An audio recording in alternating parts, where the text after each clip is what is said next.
Jesus heals on the Sabbath. Jesus went into the synagogue again and noticed a man with a deformed hand. Since it was the Sabbath, Jesus' enemies watched him closely. If he healed the man's hand, they planned to accuse him of working on the Sabbath. Jesus said to the man with the deformed hand, "Come and stand in front of everyone."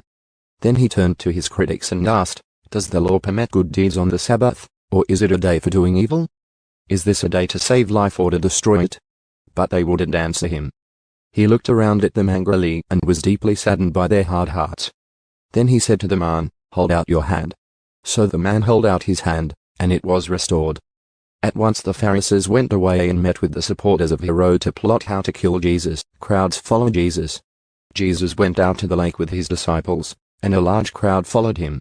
They came from all over Galilee, Judea, Jerusalem, Idumea, from east of the Jordan River, and even from as far north as Tyre and Sidon.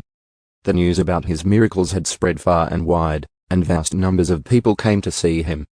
Jesus instructed his disciples to have a boat ready so the crowd would not crush him. He had healed many people that day, so all the sick people eagerly pushed forward to touch him. And whenever those possessed by evil spirits caught sight of him, the spirits would throw them to the ground in front of him shrieking, "You are the Son of God." But Jesus sternly commanded the spirits not to reveal who he was. Jesus chooses the 12 apostles. Afterward Jesus went up on a mountain and called out the ones he wanted to go with him. And they came to him. Then he appointed 12 of them and called them his apostles. They were to accompany him, and he would send them out to preach, giving them authority to cast out demons.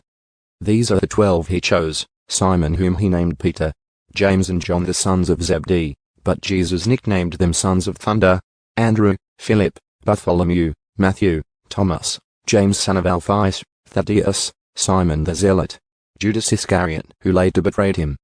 Jesus and the prince of demons. One time Jesus entered a house, and the crowds began to gather again. Soon he and his disciples couldn't even find time to eat. When his family heard what was happening, they tried to take him away. "He's out of his mind," they said. But the teachers of religious law who had arrived from Jerusalem said, "He's possessed by Satan, the prince of demons. That's where he gets the power to cast out demons." Jesus called them over and responded with an illustration. "How can Satan cast out Satan?" he asked. "A kingdom divided by civil war will collapse.